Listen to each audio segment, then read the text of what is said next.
आप सभी को पता है कि फाइनेंशियल ईयर 2020-21 के क्वार्टर वन के जीडीपी ग्रोथ रेट के फिगर आ चुके हैं। फाइनेंशियल ईयर 2020-21 के क्वार्टर वन यानी अप्रैल से जून के बीच भारत की जीडीपी ग्रोथ रेट -23.9% रही है। भारत के इतिहास में अब तक सबसे खराब जीडीपी ग्रोथ रेट के फिगर देखने को मिले हैं। 40 साल बाद भारत की जीडीपी ग्रोथ रेट ने नेगेटिव फिगर शो किया है। ये फिगर को देखने के बाद आप लोगों के मन में एक सवाल आ रहा होगा कि क्या भारत 2024 में $5 ट्रिलियन की इकॉनमी बन पाएगा।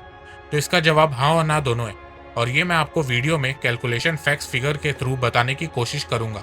तो नमस्कार दोस्तों, स्वागत करते हैं आपका चार्जिंग पॉइंट हिंदी में। दोस्तों, मैं ऐसे ही एजुकेशनल टॉपिक पे बात करता हूँ, तो अगर आपको मेरा काम पसंद आता है तो आप मुझे सपोर्ट भी कर सकते हैं पेट्रियन और यूट्यूब में ज्वाइन बटन के थ्रू। 2002 में भारत की इकॉनमी $500 बिलियन की थी। 2007 में भारत की इकॉनमी $1 ट्रिलियन की हुई। 2015 में भारत की इकॉनमी $2 ट्रिलियन की हुई। 2019 के एंड तक भारत की इकॉनमी लगभग $3 ट्रिलियन तक पहुंच गई थी। भारत सरकार ने 2019 में एक टारगेट सेट किया कि भारत को 2024-25 तक $5 ट्रिलियन की इकॉनमी बनाना है, पर 2019 से ही ये टारगेट थोड़ा मुश्किल लग रहा था, क्योंकि 2019 में भारत में इकॉनमी स्लोडाउन की शुरुआत हो चुकी थी। भारत की ग्रोथ रेट हर क्वार्टर में धीरे धीरे गिर रही थी, पर अर्थशास्त्रियों का मानना था कि भारत की ग्रोथ रेट फिर से बाउंस बैक करेगी, क्योंकि हर 5 से 6 साल में भारत की इकॉनमी में स्लोडाउन देखने को मिलता रहता है, चाहे वो 2005 हो या 2009 हो या 2013 हो या 2019 हो। वैसे 2009 में ग्लोबल रिसेशन के कारण भी भारत की जीडीपी ग्रोथ रेट गिरी थी। 2019 में इकॉनमी स्लोडाउन होने के पीछे का रीजन भारत सरकार के द्वारा लाई गई कुछ गलत पॉलिसीज और टेम्परेरी स्लोडाउन भी था। वैसे ये सिर्फ मेरा मानना नहीं है, बहुत से लोगों का ये मानना है कि 2019 में भारत में टेम्परेरी स्लोडाउन आया था। जैसे कि इंडिया के रिचेस्ट पर्सन मुकेश अंबानी जी, एशिया के रिचेस्ट बैंकर उदय कोटक जी और आईएमएफ चीफ का भी यही मानना है। भारत में टेम्पररी स्लोडाउन के बार बार आने के पीछे का मेन रीजन कंजप्शन है। भारत की इकॉनमी कंजप्शन बेस्ड इकॉनमी है। सिंपल में बोलूं तो जब देश के लोगों की स्पेंडिंग पावर कम होने लगती है, वैसे वैसे देश की इकॉनमी भी गिरने लगती है। भारत इस स्लोडाउन से उभरता उससे पहले कोरोना ने दस्तक दे दी। साल 2020 में किसी को अंदाजा ही नहीं था कि एक वायरस पूरी दुनिया को लॉकडाउन में डाल देगा। ऐसी सिचुएशन आज तक पैदा नहीं हुई थी। इतने देशों ने कभी भी 2-3 महीनों तक कंप्लीट लॉकडाउन नहीं किया था। न वर्ल्ड वॉर वन न वर्ल्ड वॉर टू में ऐसी सिचुएशन देखने को मिली थी। 2-3 महीनों तक चले लॉकडाउन का इम्पैक्ट भी देखने को मिला। वर्ल्ड इकोनॉमी के साथ साथ भारत की जीडीपी ग्रोथ रेट भी गिरी, और इतनी गिरी जितना किसी ने भी सोचा नहीं था। भारत की गिरती हुई जीडीपी ग्रोथ रेट को देखने के बाद बहुत से लोगों को भारत के $5 ट्रिलियन वाला टारगेट नामुमकिन लगने लगा है। पर अगर मैं ये कहूं कि ये नामुमकिन नहीं है, तो देखो, कभी ना कभी भारत $5 ट्रिलियन की इकॉनमी बनेगा, पर देखना यह है कि कब बनेगा। कोरोना से पहले भारत को 2024 तक $5 ट्रिलियन इकॉनमी बनने के लिए हर साल 8 से 9% की ग्रोथ रेट की जरूरत थी। कुछ लोग बोलेंगे कि भारत को ये लक्ष्य हासिल करने के लिए हर साल 12 से 13% की जीडीपी ग्रोथ रेट की जरूरत थी, जो कि नामुमकिन था। तो मैं आपको बता दूं कि ये बात सही है कि भारत को हर साल 12 से 13% के बीच ग्रो करना पड़ता, तब जाके भारत 2024-25 तक $5 ट्रिलियन इकॉनमी बनता। और ये बात भी सही है कि अगर भारत हर साल 8 से 9% के बीच ग्रो करता, तब भी वो 2024-25 तक $5 ट्रिलियन की इकॉनमी बन जाता। अब आप सोच रहे होंगे कि मैं ये क्या बोल रहा हूँ, दोनों बातें कैसे सही हो सकती हैं। मैं आपको बताता हूँ कि ये दोनों जीडीपी ग्रोथ रेट के फिगर कैसे सही हैं। एक होता है नॉमिनल जीडीपी ग्रोथ रेट और एक होता है रियल जीडीपी ग्रोथ रेट। जो 12 से 13% है वो नॉमिनल जीडीपी ग्रोथ रेट है, और जो 8 से 9% है वो रियल जीडीपी ग्रोथ रेट है। नॉमिनल जीडीपी ग्रोथ रेट में से इन्फ्लेशन रेट एडजस्ट करके रियल जीडीपी ग्रोथ रेट निकाला जाता है। जो ग्रोथ रेट का फिगर हम लोगों को शो किया जाता है वो रियल जीडीपी ग्रोथ रेट का फिगर होता है।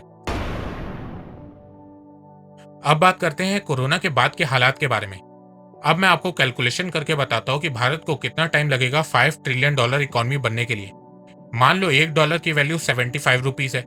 अभी की बात करें तो 73 रुपीज है, पर कोरोना के चलते आपको इंडियन रुपी की वैल्यू कम ज्यादा होते हुए दिखेगी, तो इसीलिए मैंने $1 की वैल्यू 75 रुपए लिया है।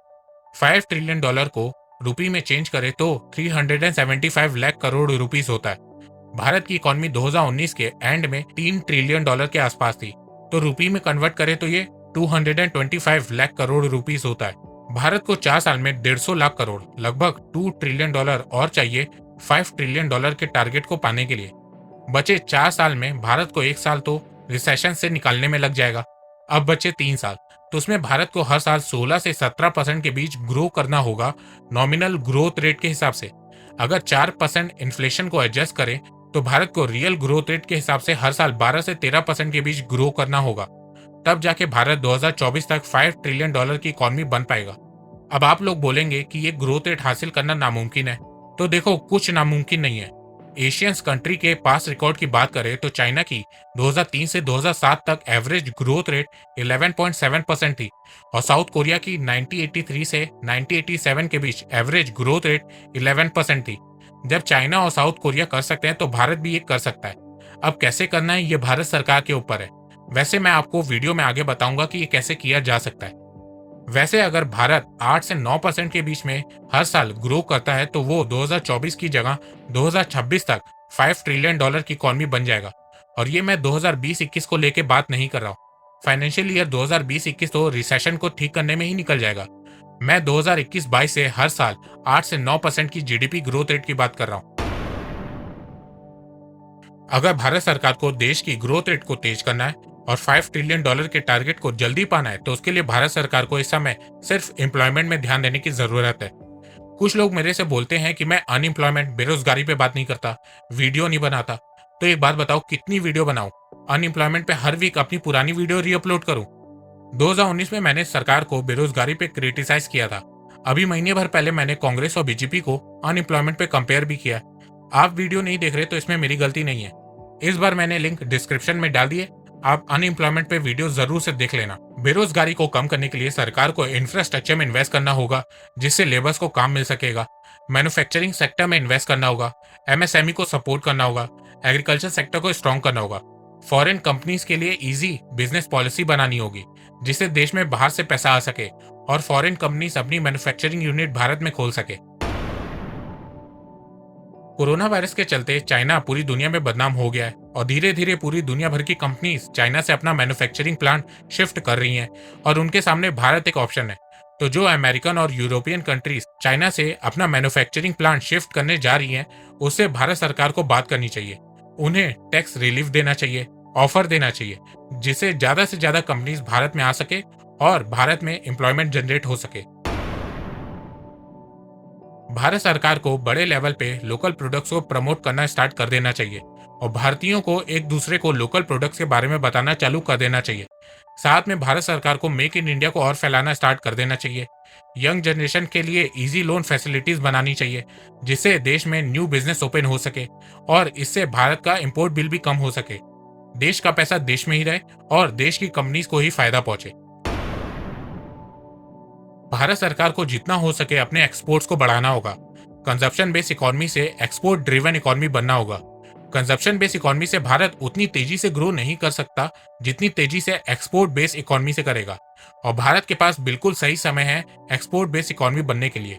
दुनिया भर की कंपनीज चाइना से अपना बिजनेस शिफ्ट कर रही हैं। चाइना कोरोना के चलते ट्रस्ट खो चुका है, तो यहाँ पे भारत को इस सिचुएशन का फायदा उठाना होगा। जितना हो सके चाइना से शिफ्ट होने वाला बिजनेस कैप्चर करना होगा। इससे भारत का एक्सपोर्ट बढ़ेगा और साथ में इकोनॉमी भी। भारत सरकार को महंगाई पे भी ध्यान देना होगा। ये नहीं कि ग्रोथ रेट बढ़ाने के चक्कर में महंगाई पे ध्यान ही नहीं दे रहे। देश में महंगाई बढ़ेगी तो इकोनॉमी की रफ्तार धीमी हो जाएगी। तो भारत सरकार को कोशिश करना होगा कि इन्फ्लेशन रेट 4 से 4.5% से ऊपर ना जाए।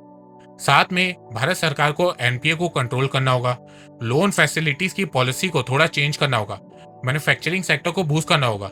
मैन्युफैक्चरिंग सेक्टर को बूस्ट करने के लिए लैंड एक्विजिशन प्रोसेस को ठीक करना होगा और पॉपुलेशन को कंट्रोल करने के लिए पॉलिसी लाना होगा। ऐसा नहीं है कि भारत $5 ट्रिलियन की इकोनॉमी नहीं बन पाएगा। आज नहीं तो कल भारत $5 ट्रिलियन की इकोनॉमी जरूर से बनेगा, पर भारत को यह टारगेट जल्दी हासिल करना होगा। तो दोस्तों, अगर आपको मेरी ये वीडियो पसंद आई है तो आप इस वीडियो को लाइक कीजिए और अब आप मुझे सपोर्ट भी कर सकते हैं पेट्रियन और यूट्यूब में ज्वाइन बटन के थ्रू। और हाँ, अगर आपको financial market, share market, mutual fund के बारे में जानना है तो मैं आपको 4,720 रुपए का कोर्स फ्री में दे सकता हूँ। उसकी लिंक डिस्क्रिप्शन में। एक बात मैं कहना चाहता हूँ कि आप जितनी मेरी वीडियोस को शेयर करेंगे उतनी ही रीच मेरी बढ़ेगी और उतने ही लोग मेरे से जुड़ेंगे। तो वीडियो को शेयर करना और चैनल को सब्सक्राइब करना बिल्कुल भी मत भूलिएगा। मैं ऐसे ही एजुकेशनल वीडियोस लाता रहूंगा आप लोगों के लिए। तो अभी तक के लिए बस इतना ही। धन्यवाद। जय हिंद, जय भारत।